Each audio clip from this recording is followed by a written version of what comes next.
Bismillahirrahmanirrahim. Assalamualaikum warahmatullahi wabarakatuh. Waalaikumsalam warahmatullahi wabarakatuh. Dan selamat siang semuanya. Siang. Ya, puji syukur kita panjatkan atas kehadirat Allah Subhanahu wa Ta'ala, karena atas limpahan rahmat dan taufik-Nya sehingga kita dapat hadir di tempat ini untuk melaksanakan pengimbasan pembelajaran mendalam atau deep learning, di mana untuk berbagi praktik baik pembelajaran mendalam untuk meningkatkan pembelajaran berkesadaran atau mindful, kemudian meaningful atau pembelajaran bermakna, dan joyful adalah menggembirakan. Namun sebelum kita masuk pada materi, kita berdoa terlebih dahulu. Kita membaca surat Al-Fatihah saja ya. Al-Fatihah dimulai. A'udzubillahi minasyaitonirrajim. Bismillahirrahmanirrahim. Alhamdulillahirabbil alamin. Arrahmanirrahim. Maliki yaumiddin. Iyyaka na'budu wa iyyaka nasta'in.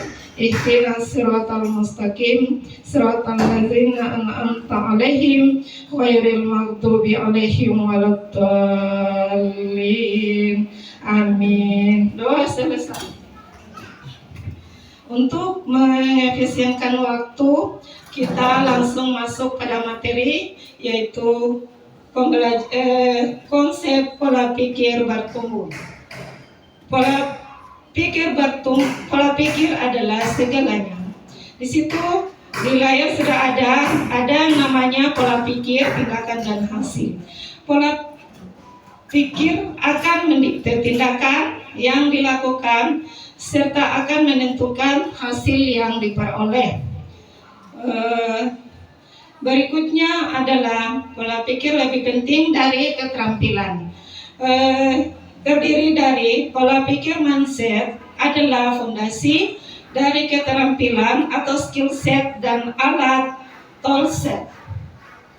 Berikutnya adalah pola pikir merupakan cara melihat dan cara berpikir saat menghadapi masalah. Yang ketiga, berperan untuk memperluas cara seseorang dalam melihat dan berpikir. Yang berikutnya itu mengapa manusia berbeda-beda. Nah, pola pikir itu atau mindset adalah kumpulan keyakinan yang akan menentukan cara seseorang melihat dan berpikir terhadap sebuah kejadian atau peristiwa. Jenis-jenis pola pikir ada dua, yaitu pola pikir tetap dan pola pikir bertumbuh. Di sini ada pola pikir bertumbuh adalah keyakinan bahwa kecerdasan dan keterampilan bisa dikembangkan lewat belajar dan berusaha. Sedangkan pola pikir tetap, keyakinan itu bahwa kecerdasan dan keterampilan bersifat tetap yang tidak banyak bisa dirubah. Pola pikir bertumbuh. Pola pikir bertumbuh atau mindset kumpulan keyakinan yang akan menentukan cara seseorang melihat dan berpikir terhadap sebuah kejadian atau peristiwa. Pola pikir tetap versus pola pikir bertumbuh. Pola pikir tetap itu ada yang menghindar, menyerah, mubazir, serangan atau ancaman. Sedangkan pola pikir bertumbuh, dia bisa menerima, bertahan, merupakan peluang, informasi, dan merupakan inspiratif. Dan dari pola pikir tetap menjadi pola pikir bertumbuh, di mana belajar cara mengenali suara atau PPT, yaitu suara yang menimbulkan kekhawatiran dalam menghadapi tantangan dan kesulitan. Sadar bahwa kita punya pilihan. Selanjutnya, berbicara kembali dengan suara PBB, yaitu suara yang menimbulkan optimisme dalam menghadapi tantangan dan kesulitan, menghasilkan melakukan aksi sesuai dengan suara PBB. Eh, saya akan sapa dulu. Halo. Hai. Halo, halo, hai. Hai, halo. Oke, masih semangat? Masih. Nah, bisa kita lanjut? Bisa. Oke, kita lanjut ya. Ya. Suara pola pikir tetap dan suara pola pikir bertumbuh. Yang pertama adalah suara pola pikir tetap. Kalau saya gagal, berarti saya tidak mampu. Sedangkan pola pikir bertumbuh, kalau saya gagal, berarti harus belajar lalu mencoba lagi. Berikutnya, kalau saya gagal, berarti saya tidak mampu. Untuk suara pola pikir bertumbuh, saya akan menerima pekerjaan yang belum pernah saya kerjakan, sebab ini adalah peluang untuk belajar dan mengembangkan potensi diri. Yang ketiga, untuk pola pikir tetap, kesalahan menunjukkan kelemahan saya, sehingga harus dihindari demi menjaga nama baik. Kalau untuk pola pikir bertumbuh, kesalahan itu merupakan sebuah proses belajar dan peluang untuk meningkatkan potensi diri.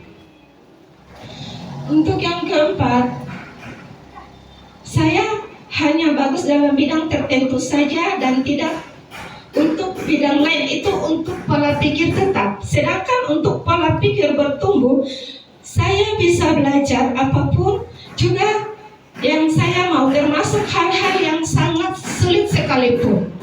Yang kelima, kecerdasan dan kemampuan adalah segalanya akan menjadi faktor yang menentukan sukses tidaknya. Sedangkan pola pikir bertumbuh, belajar dan berusaha adalah faktor kunci yang akan menentukan suksesnya seseorang. Yang berikutnya adalah hubungan guru dan murid. Murid mengetahui bahwa gurunya yakin kepada kemampuan muridnya dalam belajar. Murid menghormati dan menyukai gurunya. Murid mau meminta masukan dari gurunya.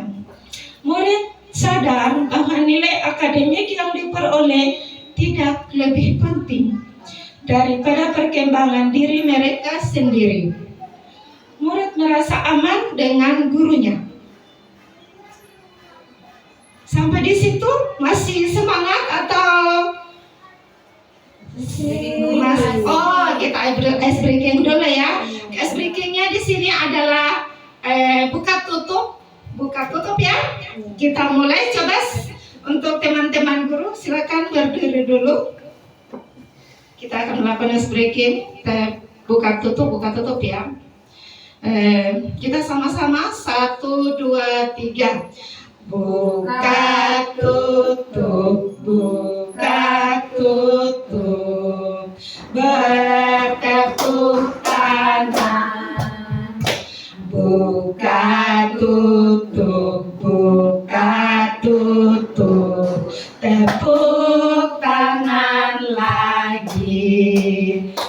Digulung-gulung sambil tertawa, haha. Digulung-gulung sambil tersenyum, hihi. Ayo tepuk tangan dulu. Sekarang silakan duduk kembali. Kita lanjut berikutnya, pembelajaran mendalam. Pembelajaran mendalam itu adalah bukan suatu kurikulum, tetapi adalah suatu pendekatan dalam proses belajar mengajar, di mana pembelajaran mendalam dalam kerangka kerja PM didefinisikan sebagai pendekatan memuliakan dan menekankan pada suasana belajar dan proses pembelajaran berkesadaran, bermakna, dan menggembirakan melalui olah pikir, olah hati, olah raga, dan olah rasa secara holistik dan terpadu. Next. Di sini ada lingkaran pembelajaran mendalam yang warna, ada beberapa warna di dalamnya ya. Kalau untuk warna biru tua adalah kerangka pembelajaran. Di dalamnya itu ada lingkungan pembelajaran, praktik pedagogis, kemitraan pembelajaran, dan pemanfaatan digital. Sedangkan yang warna orange itu adalah pengalaman belajar. Pengalaman belajar ada 3, yaitu memahami,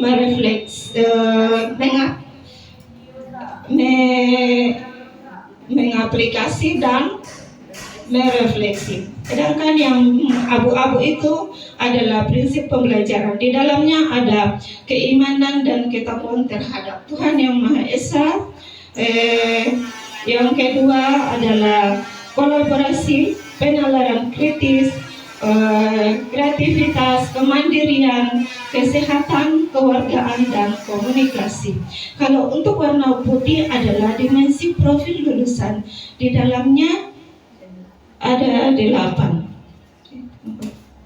Ulangi ya, kalau untuk prinsip pembelajaran tadi ada 3, yaitu pembelajaran bermakna, berkesadaran, dan menggembirakan. Sedangkan yang keimanan dan ketakwaan terhadap Tuhan Yang Maha Esa, kolaboratif, penalaran kristis, kreativitas, kemandirian, kesehatan, kewargaan, dan kesehatan komunikasi itu adalah 8 profil pembelajaran.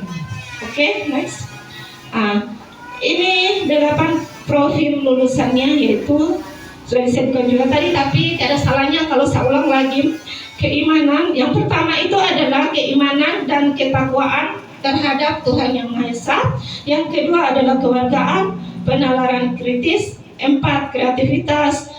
5, kolaborasi, kesehatan, dan komunikasi, dan ya, next berikutnya. Yang berikutnya adalah prinsip pembelajaran mendalam. Yang pertama itu adalah berkesadaran, di mana kesadaran itu merupakan pengalaman belajar peserta didik yang diperoleh ketika mereka memiliki kesadaran untuk menjadi pembelajar yang aktif dan beregulasi diri. Di mana lingkungan pembelajaran interaktifnya yaitu kenyamanan peserta didik dalam belajar. Yang kedua, fokus, konsentrasi, dan perhatian. Yang ketiga adalah kesadaran terhadap proses berpikir. 4, kesempatan peserta didik untuk menentukan pilihan dan memiliki alasan atas pilihannya. Berikutnya adalah keterlibatan peserta didik dalam mengembangkan strategi belajar. Keterbukaan terhadap perspektif baru. Yang terakhir adalah keingintahuan terhadap pengetahuan dan pengalaman baru. Berikutnya, next. Oh, ya. Sedangkan yang prinsip yang berikutnya adalah bermakna. Pembelajaran bermakna terjadi ketika peserta didik dapat menerapkan pengetahuannya secara kontekstual, di mana lingkungan pembelajaran yang interaktifnya itu adalah kontekstual dan atau relevan dengan kehidupan nyata. Yang kedua, keterlibatan peserta didik berperan dalam pemecahan masalah atau isu terdekat di kehidupan nyata. Berikutnya, keterkaitan dengan pengalaman sebelumnya. Yang ketiga, yang keempat adalah kebermanfaatan pengalaman belajar untuk diterapkan dalam konteks baru. Selanjutnya, keterkaitan dengan bidang ilmu lain. Dan yang terakhir adalah pembelajar sepanjang hayat. Prinsip yang ketiga adalah menggembirakan, di mana menggembirakan itu adalah pembelajaran yang menggembirakan, suasana belajar yang positif, menantang, menyenangkan, dan memotivasi. Di mana lingkungan pembelajaran interaktifnya adalah aktivitas pembelajaran yang menarik, minat dan rasa ingin tahu. Yang kedua, menginspirasi. Ketiga, tantangan yang memotivasi, tercapainya keberhasilan belajar. Yang keempat, kelima adalah memberikan ruang untuk prakarsa kreatif sesuai dengan bakat, minat, dan perkembangan. Halo. Hai. Halo. Hai. Halo, halo, hai. Hai, halo. Oke, masih semangat? Masih. Oke, kita lanjut ya. Berikutnya adalah pengalaman belajar pada pembelajaran mendalam. Di sini ada yang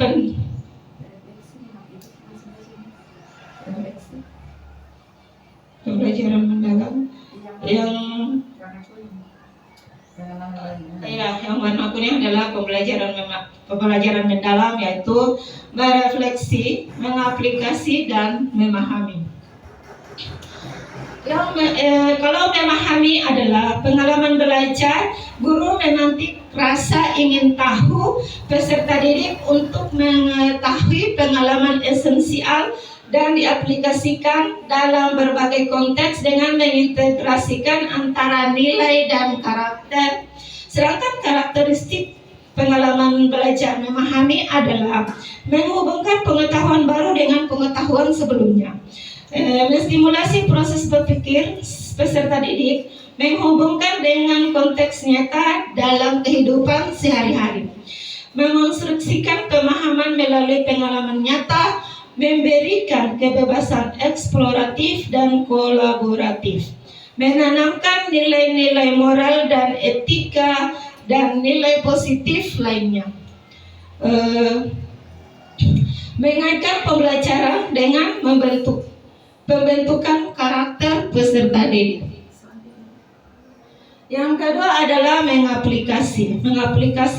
Pada tahap ini adalah peserta didik membangun solusi kreatif dan inovatif dalam pemecahan masalah konkret yang hasilnya dapat berupa produk atau kinerja peserta didik. Memberikan kesempatan peserta didik untuk menerapkan keterampilan atau pengetahuan tertentu dalam berbagai konteks, di mana karakteristiknya adalah yang pertama, menghubungkan konsep baru dengan pengetahuan sebelumnya. Yang kedua, menerapkan ke dalam situasi nyata atau bidang lain. Yang ketiga, melakukan praktik pemecahan masalah isu yang kontekstual dalam kehidupan sehari-hari. Mengembangkan pemahaman dengan eksplorasi lebih lanjut. Yang kelima, berpikir kritis, menghubungkan ide-ide dan mencari solusi inovatif berdasarkan pengetahuan yang ada. Yang ketiga adalah merefleksi. Merefleksi adalah proses saat peserta didik mengevaluasi dan memaknai proses serta hasil dari tindakan atau praktek nyata yang telah mereka lakukan. Sedangkan untuk karakteristiknya adalah memotivasi diri sendiri untuk terus belajar bagaimana cara belajar. Yang berikutnya, merefleksi terhadap pencapaian tujuan pembelajaran, evaluasi diri. Kemudian menerapkan strategi belajar, menerapkan strategi berpikir. Yang keempat, memiliki kemampuan metakognisi atau meregulasi diri dalam pembelajaran. Yang kelima, meregulasi emosi dalam pembelajaran. Asesmen dalam pembelajaran. Penilaian atau asesmen adalah proses pengumpulan dan pengolahan informasi untuk mengetahui kebutuhan belajar dan capaian perkembangan atau hasil belajar murid. Asesmen dapat digunakan beragam teknik dan atau instrumen penilaiannya yang sesuai dengan tujuan pembelajaran. Di sini ada prinsip asesmen. Ada yang namanya berkeadilan. Berkeadilan adalah pendidik melakukan penilaian yang tidak bias oleh latar belakang, identitas atau kebutuhan khusus peserta didik. Kalau untuk objektifnya, prinsip yang berikutnya adalah objektif. Penilaian didasarkan pada informasi faktual atas pencapaian perkembangan atau hasil hasil belajar peserta didik. Sedangkan untuk edukatifnya dalam penilaian hasilnya digunakan sebagai umpan balik bagi peserta didik dan orang tua untuk meningkatkan proses pembelajaran dari hasil belajar peserta didik. Next.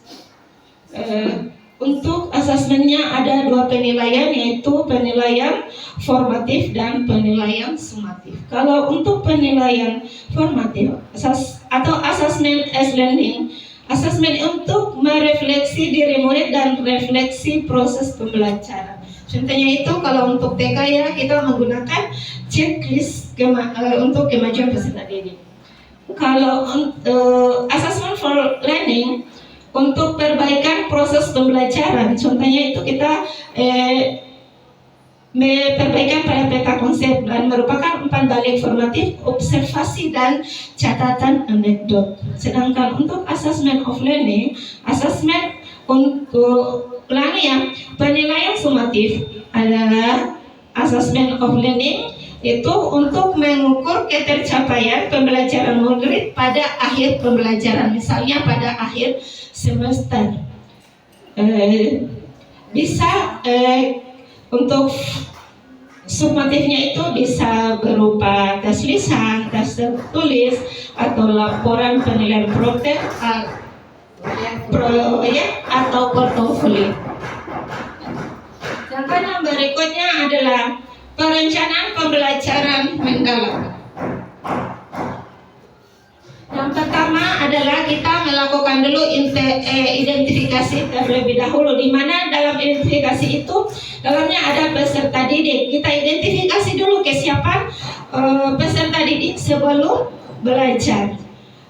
Seperti pengetahuan awal, minat, latar belakang, dan kebutuhan belajar serta aspek lainnya. Kemudian identifikasi berikutnya adalah materi pelajaran. Di dalamnya itu ada analisis materi seperti jenis pengetahuan yang akan dicapai, relevansinya kegiatan pelajaran dengan kehidupan nyata, tingkat kesulitan struktur dan materi, serta integrasi nilai dan karakter lainnya.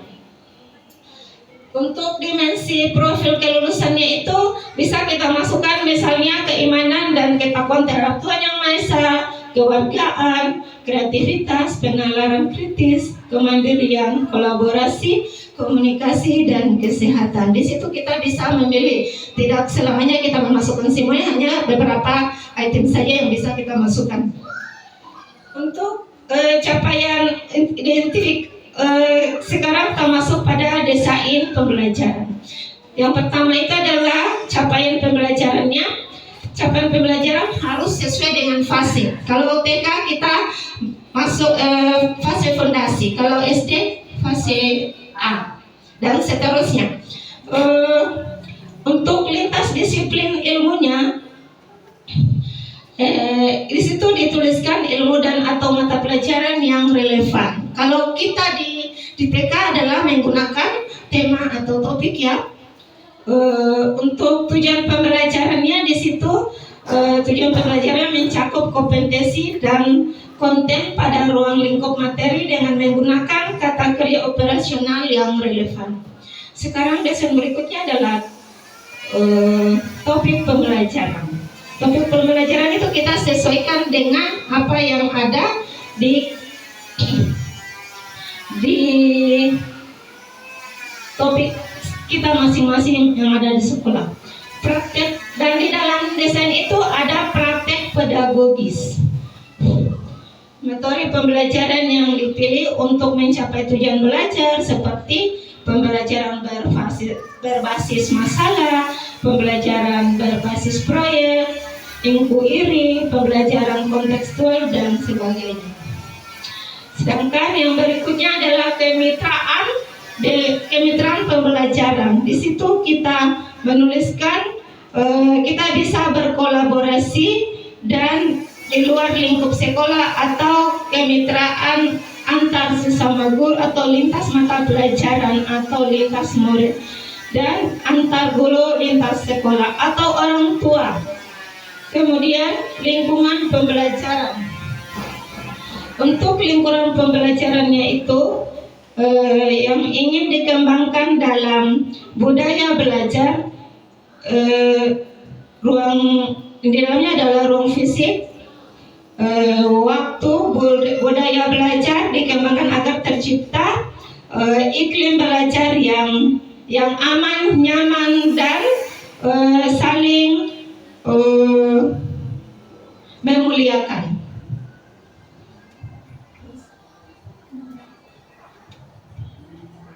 Selanjutnya adalah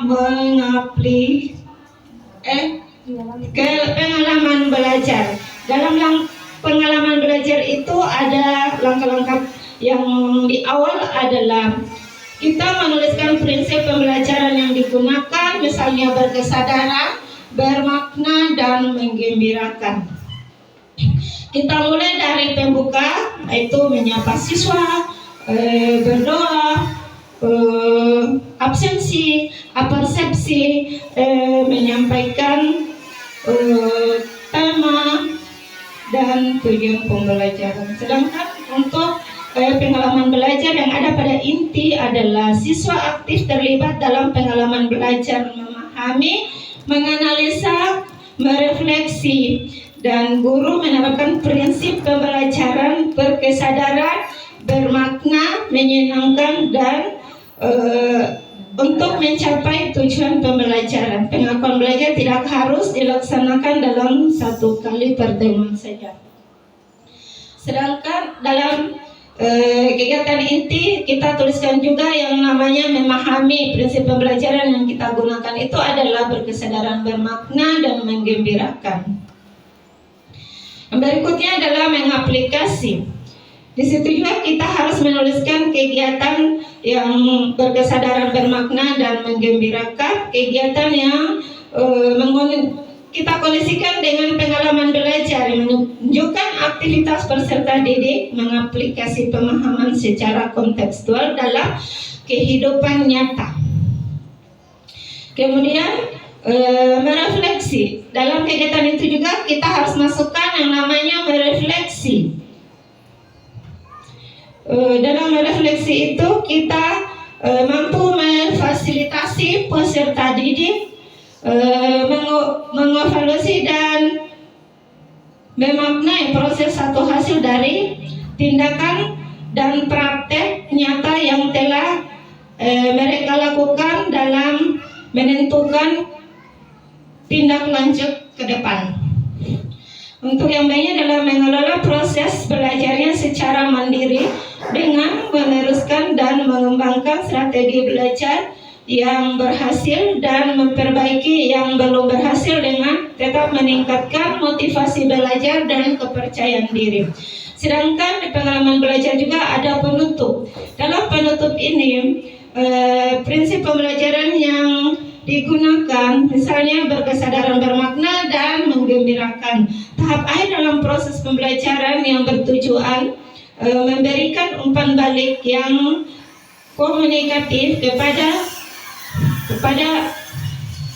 siswa atas pengalaman belajar yang telah dilakukan, menyimpulkan pembelajaran dan siswa tersebut dalam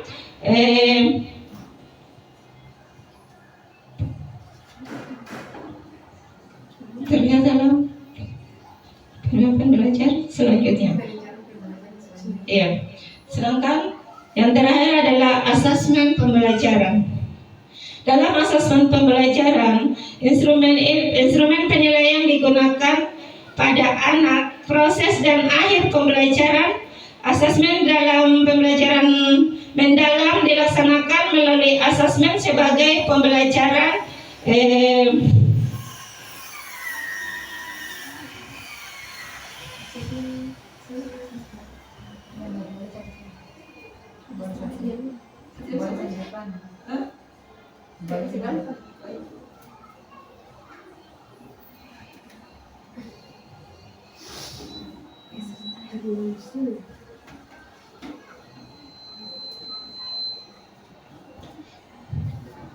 untuk asesmen pembelajarannya.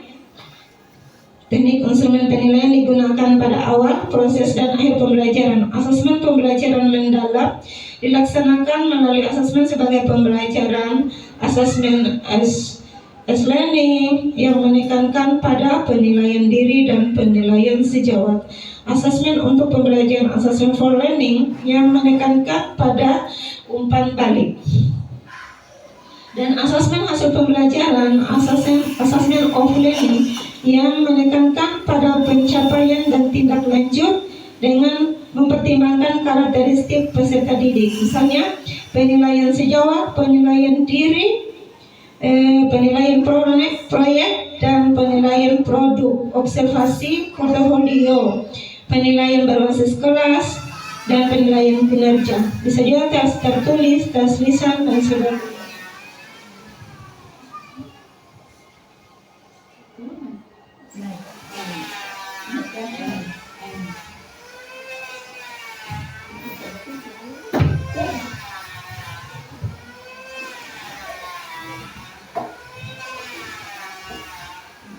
Berikutnya adalah contoh rancangan pembelajaran mendalam.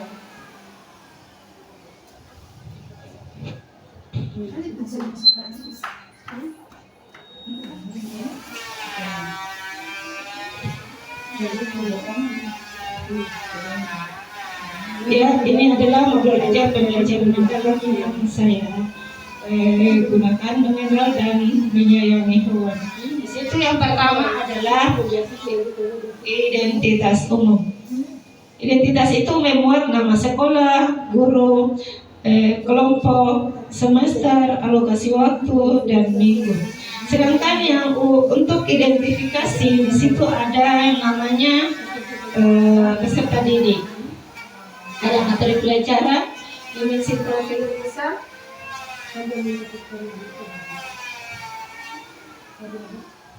yang C adalah desain pembelajarannya. Di situ harus kita mat adalah capaian pembelajarannya. Kalau untuk di PPSA itu ada agama dan budi pekerti, kemudian jati diri, mengenali berbagai jenis hewan dan cara mereka hidup.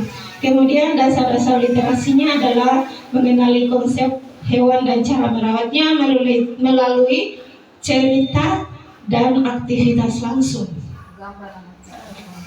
Kalau untuk lintas disiplin ilmunya adalah seni kreatif, yaitu menggambar hewan dan mengenali bentuknya.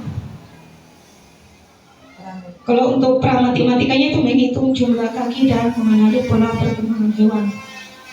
Nah, di sini tujuan pembelajarannya hanya saya ambil 2, bisa juga 3 dan tidak boleh lebih banyak lebih dari 3 atau 2 karena jangan sampai tujuan pembelajarannya tidak terselesaikan. Di sini saya ambil 2, yaitu mengenal berbagai jenis hewan. Di situ anak belajar tentang macam-macam hewan dan cara hidupnya. Yang kedua, tujuan pembelajarannya adalah murid menyebutkan nama hewan, menebak suara hewan, dan menebalkan huruf nama hewan. Karena saya di sini baru belajar, jadi seperti apa kita di sini belajar sama-sama. Kalau memang masih ada yang kurang, bisa dari teman-teman barangkali memberikan atau bisa menambahkan masih tambahan dari tujuan pembelajarannya. Kalau menurut Ibu Ros bagaimana?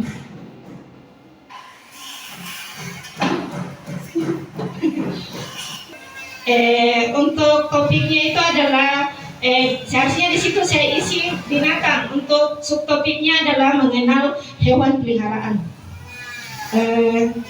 Untuk praktik pedagogisnya adalah guru menggunakan pendekatan bermain aktif, bercerita, dan berkarya untuk mengenalkan konsep hewan kepada anak. Untuk kemitraan pembelajarannya adalah orang tua berperan aktif dalam menceritakan pengalaman anak berinteraksi dengan hewan. Untuk lingkungan pembelajarannya adalah pastilah di dalam kelas. Di situ kita menghias dengan berbagai gambar hewan dan habitatnya untuk menciptakan suasana inspiratif. Yang berikutnya adalah pemanfaatan digital. Kalau untuk di sini belum sempat saya tulis untuk link videonya ya, tapi seharusnya di situ sudah ada link video. Kemudian alat dan bahan itu adalah media, adalah gambar, poster, atau ilustrasi hewan dan habitatnya. Kemudian alat kreatif menggambar. Di situ yang sudah disiapkan adalah pensil warna, krayon, dan lem. Kemudian poster tematiknya itu poster tentang hewan peliharaan dan cara menyayanginya. Untuk pengalaman belajar, di situ untuk saya ambil hari Senin karena hari pertama. Jadi untuk topik hewan. Nah, di situ topiknya adalah binatang, subtopiknya adalah mengenal hewan. Kegiatan pertama adalah berdoa dan bersalam. Kemudian tanya jawab ringan. Yang pertanyaan pemantiknya, apakah kamu punya hewan peliharaan di rumah? Yang pertanyaan kedua, apa yang kamu lakukan untuk merawatnya? Yang ketiga, ice breaking, gerakan lagu kucingku lucu sekali, memberikan suara dan gerakan hewan. Untuk kegiatan intinya adalah di situ ada yang namanya memahami. Guru menunjukkan gambar atau boneka beberapa hewan peliharaan. Yang kedua adalah anak menyebutkan nama dan suara hewan. Yang pembelajaran mendalam yang saya masukkan di situ adalah mengaplikasikan tebak suara hewan. Untuk pengaplikasiannya, anak mendengarkan dan menebak suara hewan peliharaan. Untuk pra membacanya, itu mencocokkan gambar hewan dengan namanya. Misalnya kucing, di situ nanti kita lihat, saya perlihatkan gambar dengan di bawahnya ada tulisan kucing. Nanti di situ saya akan bicarkan atau cocokkan gambar hewan dan tulisannya. Kalau untuk menulis itu menebalkan huruf nama hewan, macam-macam hewan yang nanti di media pembelajaran dan macam-macam hewan peliharaan. Untuk bermain peran sesuai dengan emosionalnya itu nanti anak-anak saya suruh bermain peran, ada yang menjadi dokter hewan dan ada yang membawa hewannya. Kalau untuk aktivitas seninya yaitu adalah mewarnai gambar hewan peliharaan sesuai kesukaan mereka. Misalnya mereka itu mau mewarnai apa, binatang hewan apa misalnya hewan peliharaannya. Dan untuk yang penutup adalah refleksi ringan, yaitu saya akan mengumpan balik kembali kepada peserta didik mengenai hewan peliharaan tadi. Misalnya pertanyaan pemantiknya, hewan apa yang paling kamu sukai hari ini? Yang kedua adalah apa yang bisa kamu lakukan agar hewan peliharaan kamu sehat. Yang kedua adalah berdoa, kemudian kita bernyanyi lagu hewan peliharaan, kemudian kita bersalam kedua untuk kembali. Itulah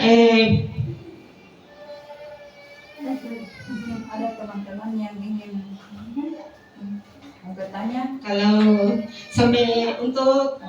sampai di dari pertama sampai yang terakhir tadi di contoh rancangan pembelajaran tadi, kira-kira adakah ibu guru yang belum dimengerti? Nanti kalau misalnya ada pertanyaan atau kalau misalnya saya belum bisa menjawab, nanti kita berbagi dengan ibu guru yang lain.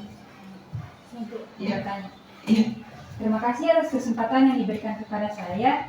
Adapun pertanyaan saya yaitu, apakah yang dimaksud dengan asesmen dalam proses belajar dan mengajar? Terima kasih atas pertanyaannya. Tadi kita sudah ulas tadi, tapi mungkin masih ada yang mengambang, jadi saya ulang kembali. Mengenai pertanyaannya adalah tantangan daripada pembelajaran mendalam dalam pembuatan RPP ya. Asesmen dan apa yang dimaksud? Saya ulang bacakan kembali untuk apa yang dimaksud dengan asesmen dalam pembelajaran, proses belajar mengajar. Di sini adalah asesmen dalam proses pembelajaran mengajar itu adalah penilaian proses pengumpulan dan pengolahan informasi untuk mengetahui kebutuhan dan capaian perkembangan hasil dari belajar murid. Atau asesmen dapat juga digunakan beragam teknik dan atau instrumen penilaian sesuai dengan tujuan pembelajaran yang kita sudah buat dalam RPPM. Bagaimana dengan Ibu? Baik, terima kasih atas jawabannya. Oke, masih ada pertanyaan yang lain? Atau mungkin memberikan solusi. Kalau untuk memberikan solusi barang ya dari saya.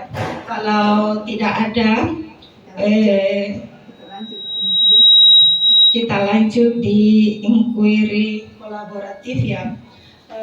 Inquiry kolaboratif adalah pendekatan berbasis tim yang memungkinkan guru untuk bekerja sama dalam mengidentifikasi tantangan di kelas, merancang strategi pembelajaran, dan secara berkelanjutan merefleksi serta menyempurnakan praktik pengajaran. Selanjutnya, prinsip-prinsip inquiry kolaboratif ada beberapa, yaitu 1.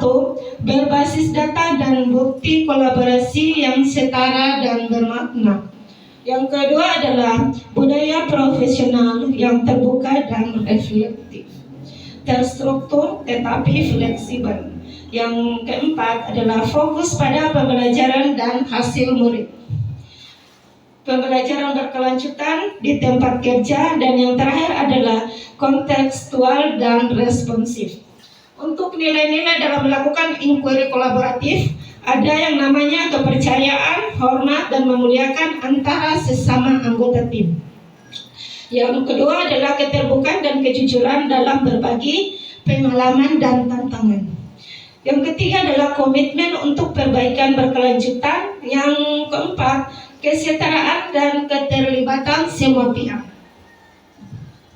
Ini ada siklus inquiry kolaboratif yang ada namanya asas atau identifikasi.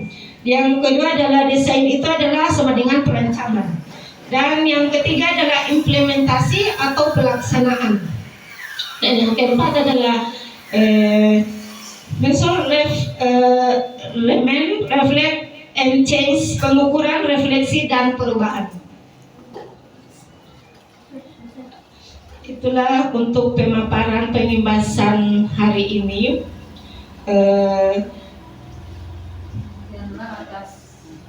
Terima kasih atas kesempatan ibu-ibu karena sudah meluangkan waktunya untuk melakukan pengimbasan. Dan saya ucapkan terima kasih atas perhatian. Apabila ada kata atau kelakuan saya yang tidak berkenan, saya mohon maaf. Terima kasih.